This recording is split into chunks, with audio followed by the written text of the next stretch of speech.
doing a little video on this, and I'm not really getting on here to chat or anything. I just wanted to make this because I don't know how long it's going to be exactly. So what I'm doing is just making it live. That way I can kind of just, you know, whatever length I want to do, I'll just stop whenever I'm ready to stop. So instead of just trying to upload everything after I'm done making it. So I just kind of want to show you some things on here about this book, the lost books of the Bible. And it says the lost books of the Bible, but really there's nothing that is lost from the Bible. Whatever is in the Bible is in the Bible because God, that's what the Lord uh, purposed to be in the Bible. And whatever was in there, like, whenever that they got finished with the King James, the apocryphal books, they were listed as apocryphal. They were not intermingled. They were not in the Old Testament and the New Testament. They weren't spliced all together, interweaved. They were all separate, and that's for a reason. And I think I made a video on this. I don't know if I accidentally took it off or whatever, but I can't remember right off. Excuse me. But it's God has a purpose for everything. So the purpose of letting some things stay in there for such a time, then to be taken out, he had a purpose for that.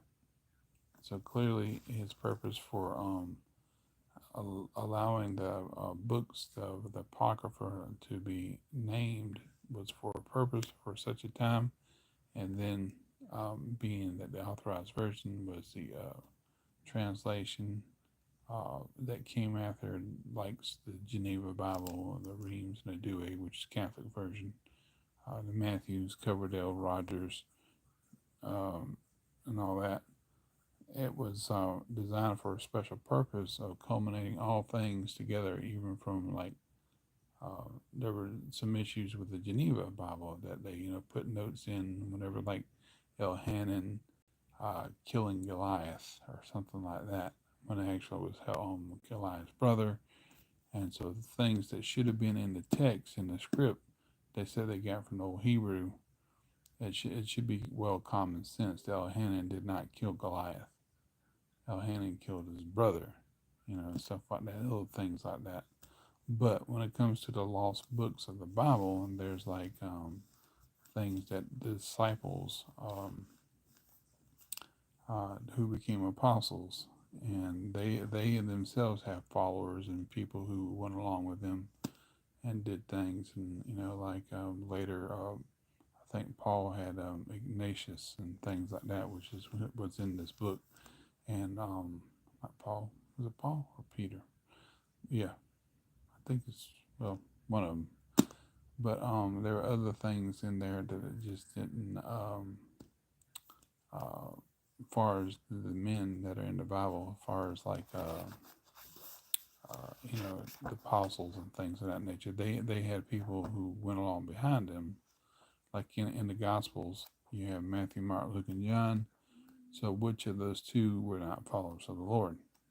Well, they were not. They were all probably followers, but disciples. But they were two in there that are distinctly apostles. They were disciples first, and then they became apostles. So that's Matthew and John, of course. Mark and Luke, one of them, I think, was a disciple who wasn't part of the 12. And Luke, and the doctor, he, of course, was in the book of Luke, and also he did Acts, things of that nature. So anyway, I'm just going to try to see if I can do this and read. Well, I'm about to put chat on because I don't know who's watching. Reading. Let's see here. Okay. Hello. So my son's got some cologne, and this is Arabic type of stuff. It's messing with my sinuses. give me like a woozy kind of feeling. I don't know why, but it's really strong, and my sinuses aren't taking it very well. And ever since he sprayed that stuff, man, like my head like swims every once in a while. It like feels like I'm got through sneezing real hard, and it's like right there. And that, ooh, wow. Anyway, so let me see if I can get a hold of this thing in the right way. But these books are the Bible and everything. You got the Proto-Evangelon, where it talks about Mary, her birth, as if she was like the blessed birth child and everything. It also says that she is the daughter of Joachim, and not a daughter of Heli. Hey, ghost. So anyway, let me just find where this page is here. I'll switch it around and we can read some of it. Okay.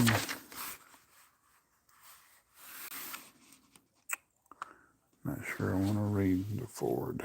I might read the preface. Okay. So let's read the preface here. RHB P. Jr. And maybe I don't know. Some of these are a little too long to be reading.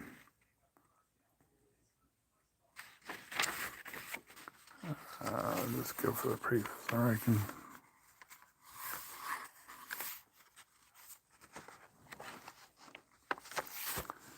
It says, the great things in this world. Oh, that's the introduction. I'm trying to read the introduction.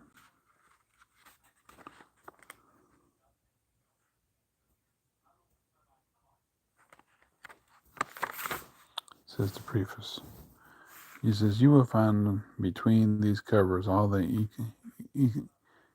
ecclesiastical writings of early Christian authorities that are known to exist and yet were omitted from the authorized New Testament. They are published here as a matter of record, whether they are canonical or not, or at least these writings are of very great antiquity. Origins are noted in paragraphs at the front of each book. This will enable the reader, and this is what we're going to read. It says, this will enable the reader to form his own conclusions as to the genuineness of the writings. These writings are a vivid picture of the minds of men and the post-apostolic period of the church. Discount the statements from the historical viewpoint as you will, there remains in these Gospels and epistles an earnestness of purpose and a zeal to express a message similar to that of our authorized Bible. We know which one that is, right? An interesting question naturally arises as to why these writings were cast out in a selection of the material that has come down to us in the authorized version. The compilation of the Bible was not an act of any definite occurrence. It was a matter complicated and abstruse. I guess that's what abstruse, whatever that means. It was an evolution at the hands of churchmen of various beliefs and purposes. In the formulation of early church doctrines, there was dissension, personal jealousy, intolerance, persecution, bigotry, that out of this welter should have arisen the Bible, which is, with its fine inspiration, would seem to present a plausible basis for belief in its divine origin. But who can deny that under such vicious and human circumstances, much writing of as pure purpose and as profound sincerity as other that is included in the authorized Bible must have been omitted? Okay, I didn't read that right. The story of the first council, Nicaea, when Arius, I think this is concerning the Septuagint, was commanded by the Bishop of Alexandria to quit his beliefs or be declared a heretic, and his writings were ordered destroyed, is eloquent of many things that happened. Good men were engaged on both sides of the ecclesiastical controversies.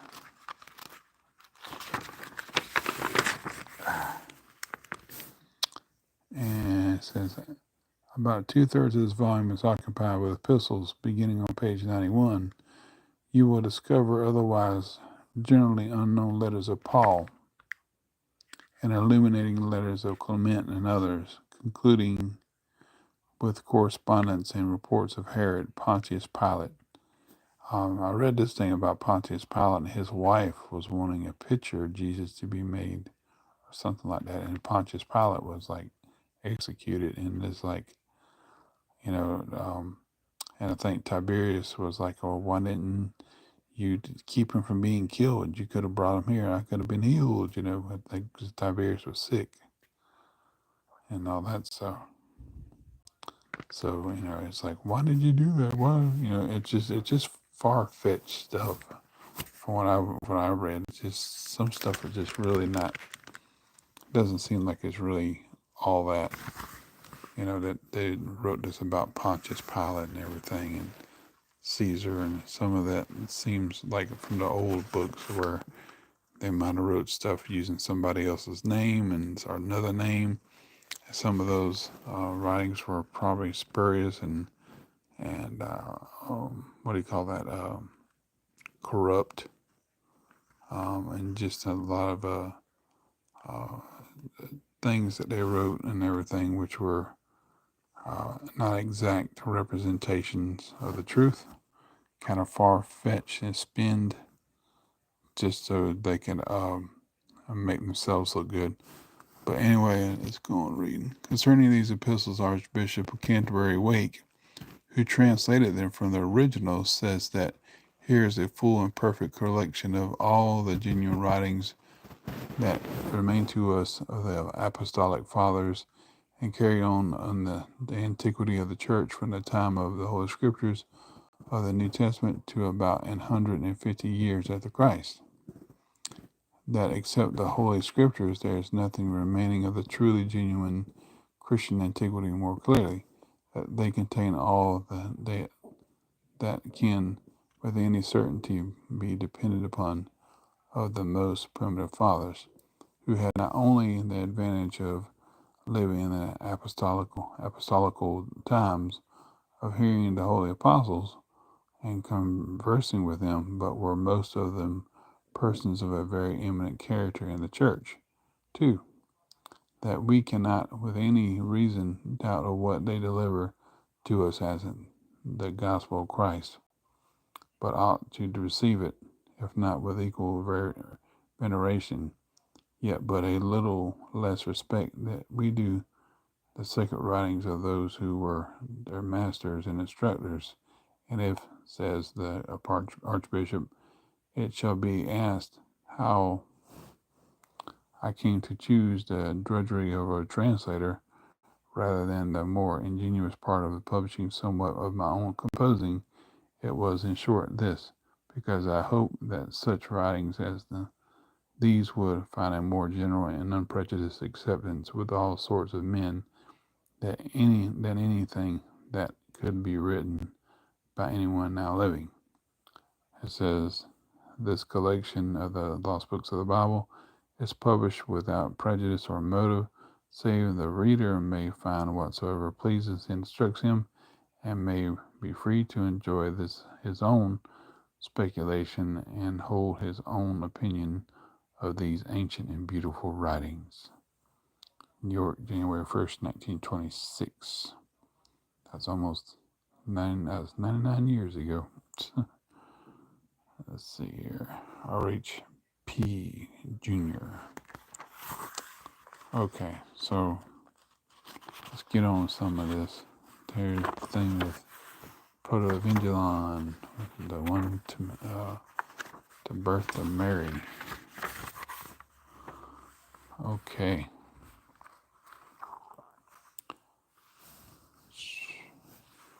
So let's see what it says here. It says the primitive ages that were the gospel extant bearing this name, the Gospel of the Reformation, attributed to St. Matthew, revived as genuine and authentic by several of the ancient Christian sects. It is to be found in the works of Jerome, a father of the church, who flourished in the 4th century. 4th century, not the 1st century, from whence the present translation is made.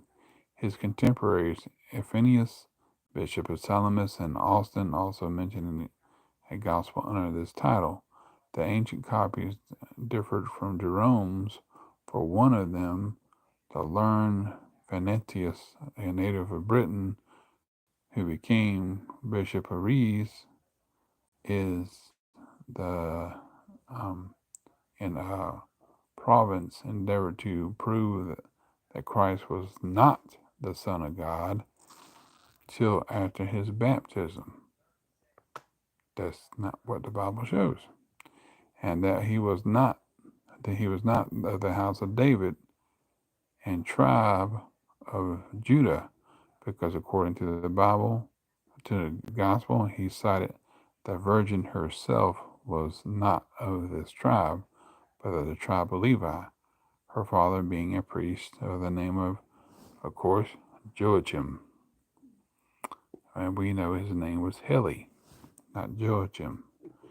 It was likewise from the gospel that the sect of Collyridians established the worship and offering of many of manchet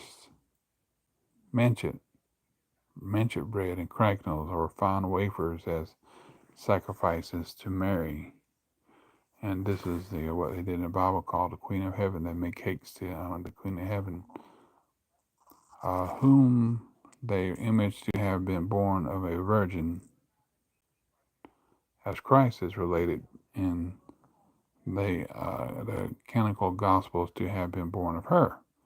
Ephenius likewise cites a passage concerning the death of Zacharias, which is not in Jerome's copy, viz., that it was the occasion of the death of Zacharias and the temple that when he had seen a vision, he, through surprise, was willing to disclose it, and his mouth was stopped. That which he saw was at the time of his offering incense, and it was a man standing in the form of an ass. See what? And when he was going out and had a mind to speak thus to the people, woe unto you, whom do ye worship? He would have had appeared to him in the temple and took away the use of his speech. Afterwards, when he recovered it and was able to speak, he declared this to the Jews, and they slew him.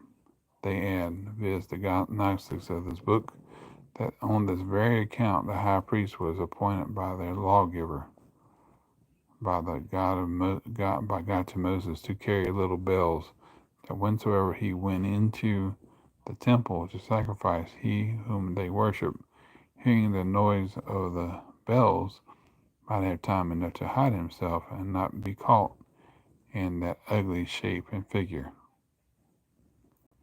This principal part of this gospel is contained in the Proto-Evangelion of James, which follows next in order. So, of course, that's a bit silly. And it's probably why, of course, it didn't make the Bible. And as we know, it says this wasn't contemporary with, evidently it was not contemporary. It kind of says it was, but Jerome, it's like, there's 300 or 400 years, 300 plus some odd years after the 1st century by Jerome. Okay, so that's all Mary.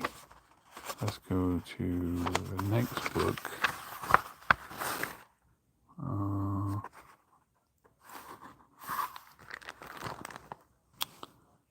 This is it also sees right here Joachim, a rich man. And so it says that Mary's family was rich. Well, if that's the case, why did she have to go to Egypt? Hmm? Why does, some of these things don't make sense. So I think this is the one from James. I'm not quite sure, but let's read it. It said, the gospel is ascribed to James. The allusions in it is the ancient fathers are frequent, and their expressions indicate that it had attained a very general credit in the Christian world. The controversies founded upon it chiefly relate to the age of Joseph at the birth of Christ and to his being a widower with children. And we don't read that in the Bible. Before his marriage to the Virgin. It seems material to remark that the legend or latter ages affirm the virginity of Joseph, notwithstanding Phineas, Hilary, Chrysostom, Cyril, Euthymius, Theophilus, whatever that means, Ocumenus, and indeed all the Latin fathers till Ambrose, and the Greek fathers afterwards, maintain the opinion of Joseph's age and family, founded upon their belief and the authenticity of this book. It is supposed to have been originally composed in Hebrew. Postellus brought the manuscript of this gospel from the Levant, of course that's Syria, translated into Latin and sent it to Amphormius, a printer at Basel, where Bibelander, a Protestant divine and a professor of divinity at Zurich, caused it to be printed in 1552. Postellus asserts that it was publicly read as canonical in the Eastern churches, they making no doubt that James was the author of it. It is nevertheless considered apocryphal, see that word? Apocryphal by some of the most learned divinities in Protestant and Catholic churches. So that's why it was not part of the Bible. Okay, that's the rest of it there.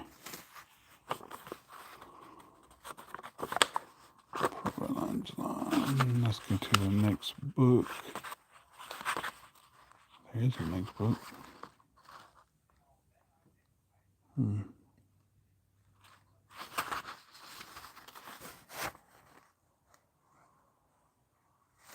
Oh, okay. So, what is this?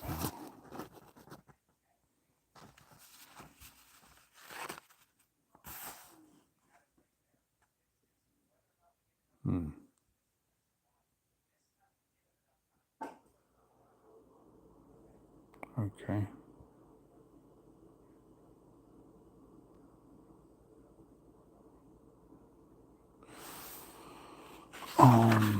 Infancy. This is another book. It says,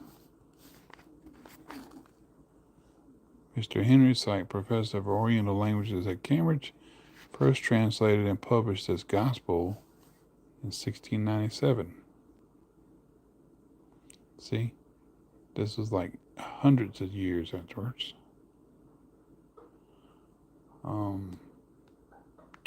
1,550 years, or over 1660 some odd years after the birth of the Lord.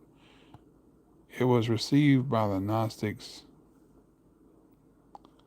a sect of Christians in the 2nd century, and several of its relations were credited in the following ages by other Christians, viz.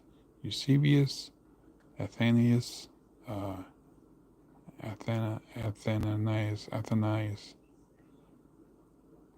Aphenius, Chrysostom, etc. Sussman says he was old by many, and he was told by many, and he credits the relations of idols in Egypt falling down on Joseph and Mary's flight thither with Christ, and Christ making a well to wash his clothes in a sycamore tree, from whence balsam afterwards proceeded. These stories are from his gospel, and Comenius out of the Stipulusness, whatever that it says, who had it from Peter Martyr, Bishop of Alexandria in the 3rd century, says that the place of Egypt where Christ was banished is now called Mataria, about 10 miles beyond Cairo, and that the inhabitants constantly burn a lamp in remembrance of it, and that there is a garden of trees yielding a balsam, which were planted by Christ when a boy. M. Lacroix cites a synod at Anagamala, Gamala in the mountains of Malabar A.D. 1599, which condemns this gospel as commonly read by the Nestorians in the country. Ahmad Abu Idris, a Mohammedan divine, says it was used by some Christians and some in common with other four gospels, and Archibus de Castro mentions a gospel of Thomas, which he says he saw and had translated to him by an Armenian archbishop at Amsterdam, that was read in very many churches of Asia and Africa as the only rule of their faith. Fabricus takes it to be this gospel. It has been supposed that the Muhammad and his coadjutors used it in compiling the Quran. There are several stories believed of Christ proceeding from this gospel, and that which Mr. Syke relates out of the Labrosse Persic lexicon, that Christ practiced the trade of a dyer and is working a miracle with the colors, from whence the Persian dyers honored him as their patron and called a dye house the shop of Christ. Sir John Codron mentions Persian legends concerning Christ's dispute with his schoolmaster about his ABC and his lengthening the cedar board with Joseph, which Joseph saw too short. Okay, see, that a lot of that doesn't make sense. That's not even in the Bible. It's not even shown in the Bible. So another reason why that's not in there. Let's see here.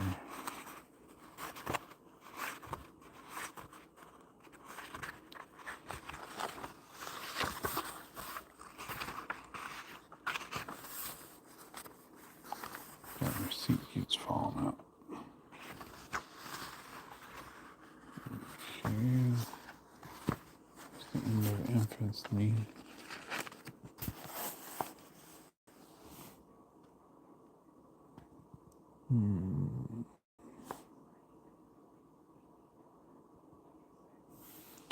Says Thomas Gospel of the Infancy. The original Greek from this translation is made will be found printed by Cotolicerus in its notes of the Constitutions of the Apostles from a manuscript in the French King's Library, number 2279.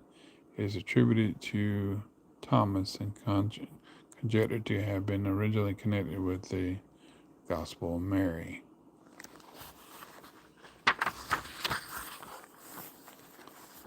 Okay. And then there's one on Nicodemus.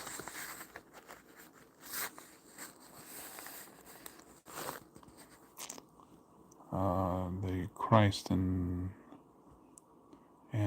Abgarus, Christ and Abgarus, king of Edessa. Okay, so let's see what this one says. It says the first written writer who makes any mention of the epistles that passed between Jesus Christ and Agabus is Eusebius, bishop of Caesarea in Palestine, who flourished in the early part of the fourth century. Fourth century, for their genuineness, he appeals to the public registers and records of the city of Edessa in Mesopotamia, where Abigarus reigned, and where he affirmed that he found them written in the Syriac language. He published a Greek translation of them in his Ecclesiasticum,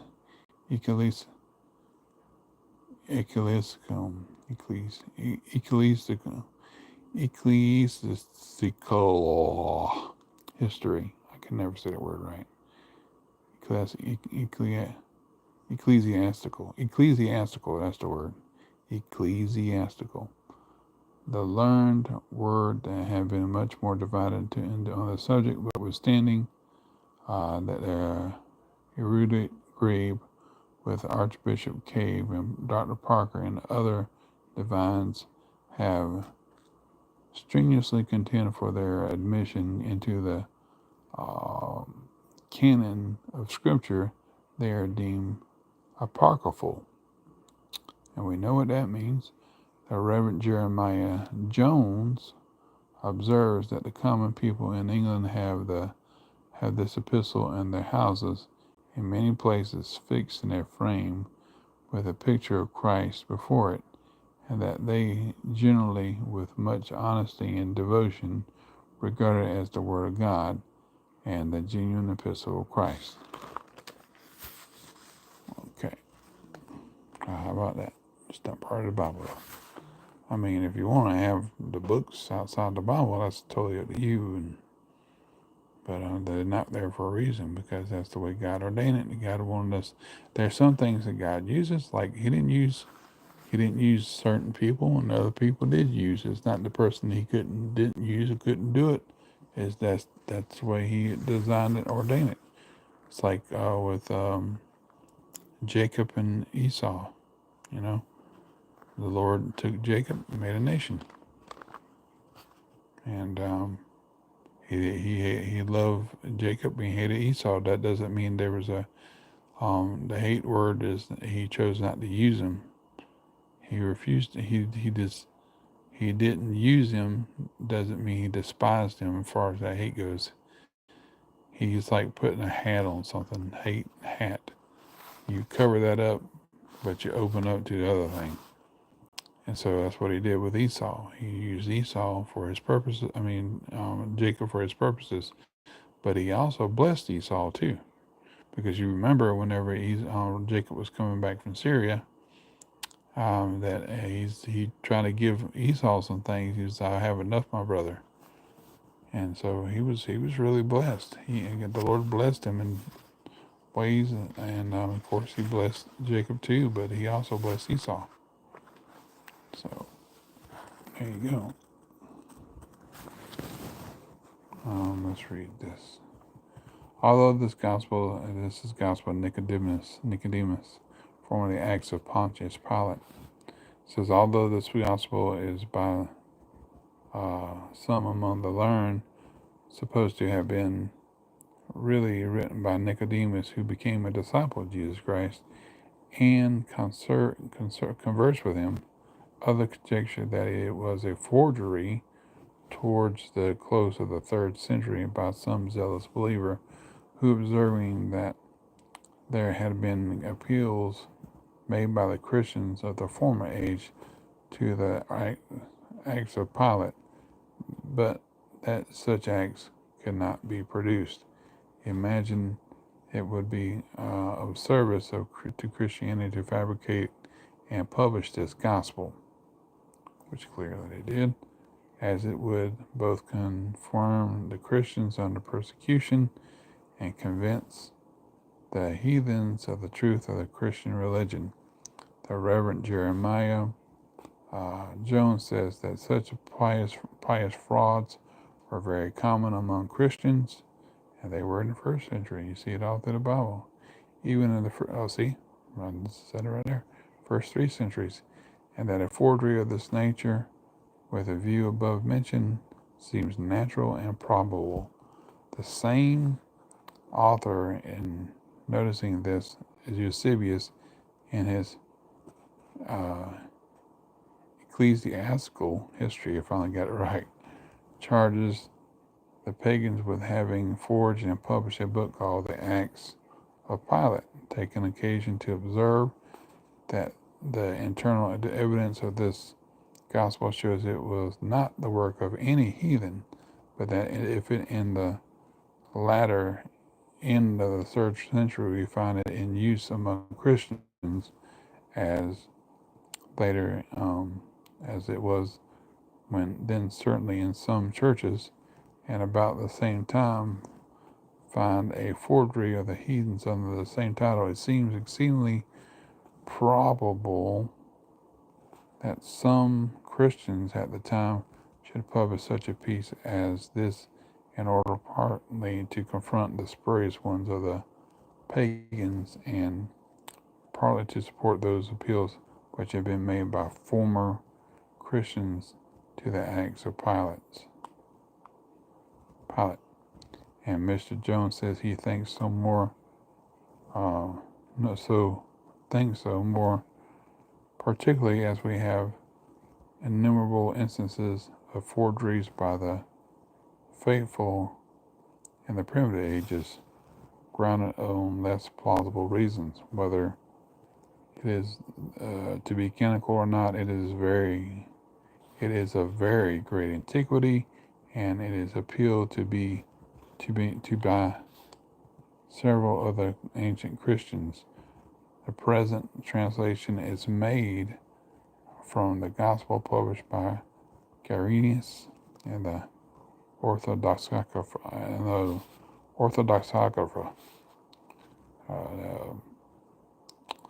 the traditional graphics, I guess that means. Traditional books. So, it starts that. You got Nicodemus here.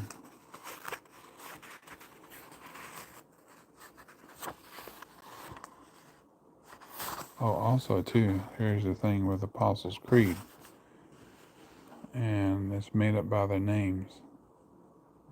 So, the Apostles' Creed says that it's affirmed by Ambrose that the 12 apostles, as skillful artificers, assembled together and made a key by their common advice, that is the creed, by which the darkness of the devil is disclosed, that the light of Christ may appear. Other fables that every apostle inserted an article by which the creed is divided into 12 articles, and a sermon followed upon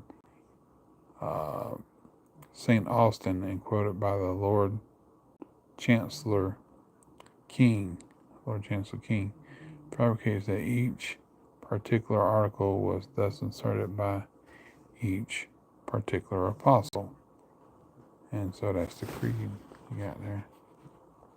I believe God the Father Almighty, maker of heaven and earth, John, James, Andrew, Philip, Thomas, Bartholomew, Matthew, James the son of Alphaeus, Simon the Zelotes, Jude the brother of James, and Matthias. Because remember, he took the place of Judas the Zealot.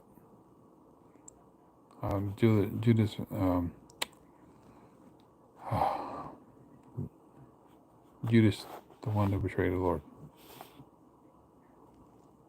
So,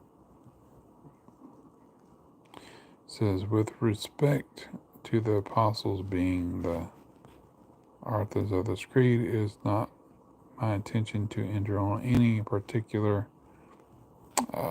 examination of this matter, which has been so fully handled not only by the late critics of the Church of Rome, Natalia Aguilera Dupin. That's as far as I'm going to go on that. So I don't want to hear nothing about no Church of Rome. Then you got the Apostles' Creed right here. So if that was so important, it would have been in the Bible, but it came a few hundred years later. I think it did. The Epistle of Paul and Laodicea to the Laodiceans. And this says, the Epistle of Paul has highly esteemed by several learned men of the Church of Rome and others. The Quakers have printed a translation and plead for it, as the reader may see by consulting Pool's annotations on Col v. 16. Sixtus Sicinius mentions two manuscripts, the one in the Sorbians Library of Paris, which is a very ancient copy, and the other in the Library of Johannes Rudero at Padoue, which he transcribed and published, and which is the authority for the following translation. There is a very old translation of the epistle in the British Museum among the Harleian manuscripts. Let's see here. Then you got the epistle of Paul to Saint Seneca, with Seneca's to Paul. It says, several well-learned writers have entertained a favorable opinion of this epistles. They are undoubtedly of high antiquity. Samaron cites them to prove that Seneca was one of Caesar's household, referred to by Paul, Philip chapter 4:22. And Philip chapter, I don't know this chapter. Saluting the brethren at Philippi. Enumeration of illustrious men. He faces Seneca on account of these epistles amongst the ecclesiastical and holy writers of the Christian church. Sixtus Sicinius has published them in his Bibliotheque, whatever it says, and it's from thence that these present translation is made. Broconius, Bellamar, Dr. Cave, Stephanium, and others contend that they are not genuine. Well, that's why it's not in the Bible then.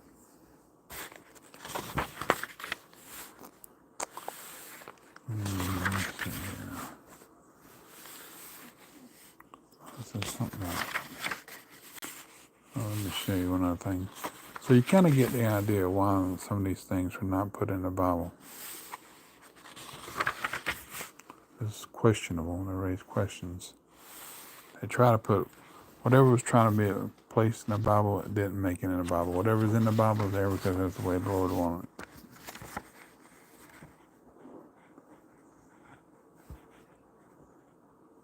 The world's creaking over here.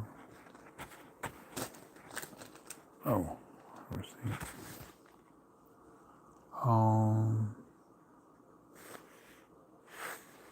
Let's see here.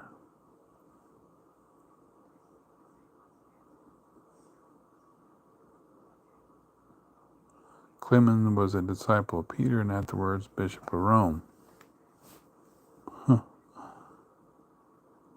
Peter was not really the Bishop of Rome, as far as the Pope, brother. Clemens at Alexandria calls him an apostle. Jerome says he was an apostolical man, and Rufinus that he was almost an apostle. Eusebius calls this in the assemblies of the primitive church. Eusebius calls this the wonderful epistle of St. Clement and says that it was publicly read in the assemblies of the primitive church. It is concluded in one of the ancient collections of the canon scripture. Its genuineness has been much questioned, particularly by Photius, Patriarch of Constantinople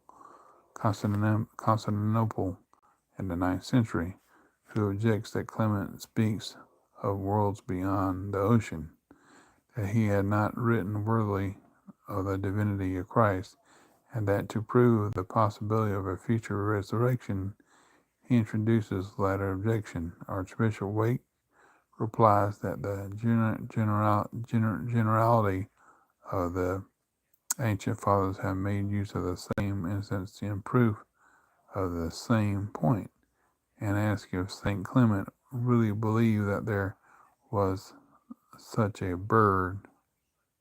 What?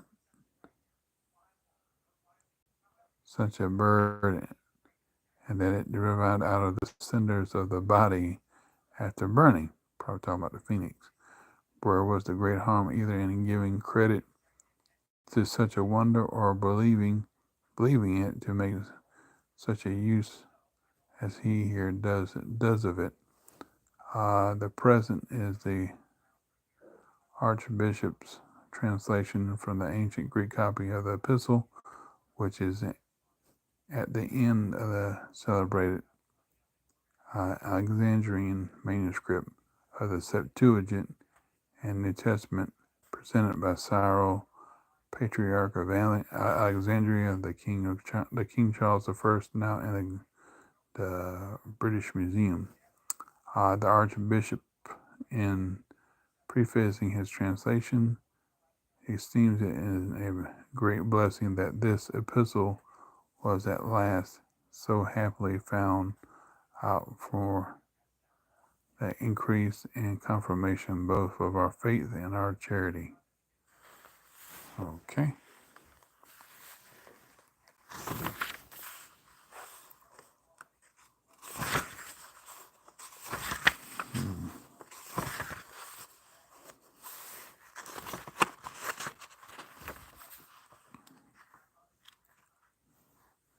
One 66.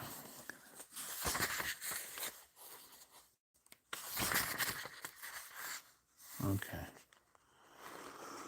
I'm going to do this one. I think I'm going to be done with it. But you'll get the idea that this is why a lot of these books were not put in the Bible. They were questionable. And from men-wise, but God already knew from the very beginning which books he would put in the Bible, which would make up the Bible, which books would not. And whatever was there, as far as Apocrypha goes, that was just shown that they were not meant to be a part of that. It says, the Epistle of Ignatius, are translated by Archbishop Wake from the text of Pausanias. He says there were considerable differences in the editions, the best for a long time extant containing fabrications, and the genuine being altered and corrupted. See that? Archbishop Usher printed old Latin translations of them at Oxford in 1644. At Amsterdam, 2 years afterwards, Vossius printed 6 of them in their ancient and pure Greek, and the 7th, greatly amended from the ancient Latin version, was printed at Paris by Ruart in 1689. Runart, 1689, and the Acts and Martyrdoms of Ignatius from a Greek interpolated copy.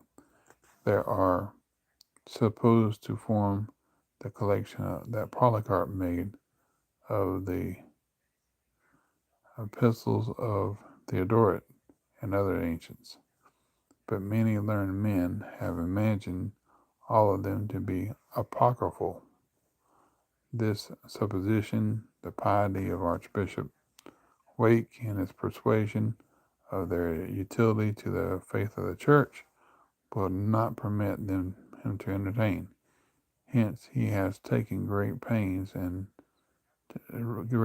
render the present translation acceptable by adding numerous readings and references to the canonical books. So, So this seems to me, the whole book seems to me to try to want to and desire to offset the King James Version Bible and the translators to make it seem like they didn't put all these books in here, so they're wrong for doing that. And these are such beautiful and simple things that we all need to read, so they need to be in the Bible. And it's the same thing today where people say, oh, this needs to be in the Bible. It shouldn't be in the Bible. Well, they never take time to read the Bible, to even read what they're supposed to, they said it's supposed to be in the Bible. If they actually knew the Bible and what they read, whatever apocryphal book was not in there, they would probably see and understand that the reason why they're not in there is because they don't match up with the history. They don't match up with the time of the writings and stuff like that. And some of them are a little far fetched. Some of them kind of go off here and there, especially like what I was talking about Pilate's wife. I forgot her name. Anyway, let me see if I can find that in here real quick.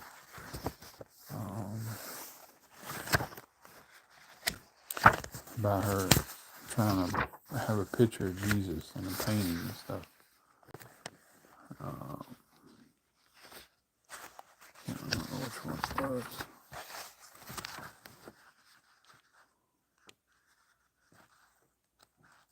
Oh yeah, something in the back here. Well, I'm not gonna be able to find it because I can't remember what it is, and it's kind of hard to do one in anyway. But anyway, she was trying to make a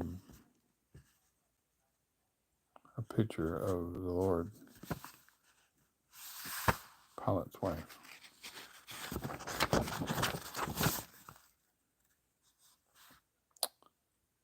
A report of, see if I can find it here.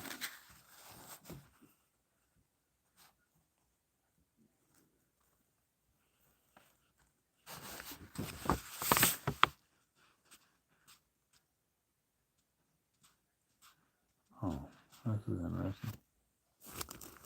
And the terror of the earthquakes continued the 6th hour of their preparation until the 9th hour. And when it was evening on the first day of the week, there came a sound from heaven, and the heaven became 7 times more luminous than on all other days. And at the 3rd hour of the night, the sun appeared more luminous than it had ever shone, lighting the whole hemisphere. And lightning flashes suddenly come forth in a storm. So there were seen men lofty in stature and surpassing in glory, and countless hosts crying out, and the voice was heard as that of a exceeding loud thunder. That's scary. And Jesus that was crucified is risen again, coming up from Hades, ye that were enslaved in the subterranean recesses of Hades, and the chasm and the earth was as if it had no bottom. But it was so that the very foundations of the earth appeared with those that shouted in heaven and walked in the body among the dead that were raised. And he that raised up all the dead had bound Hades and said, say to my disciples, he goeth before you into Galilee, there shall ye see him. And all that night the light ceased not shining, and many of the Jews died in the chasm of the earth, being swallowed up, so that on the morrow most of those who had been seen again Jesus were not to be found. Others saw the apparition of men rising again, whom none of us had ever seen. One synagogue of the Jews was alone left in Jerusalem itself, for they all disappeared in that ruin. Therefore, being astounded by that terror, and being possessed with a most dreadful trembling, I have written what I saw at the time, and sent it to thine excellency. And I have inserted what was done against Jesus by the Jews, and sent it to thy divinity, my Lord. That was from Pilate. That's something interesting to read.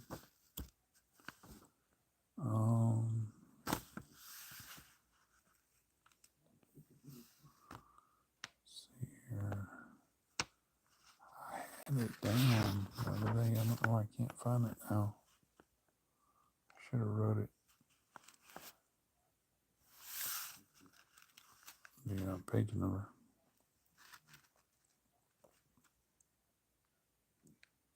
Can't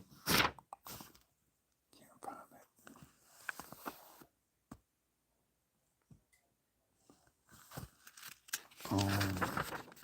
Oh well.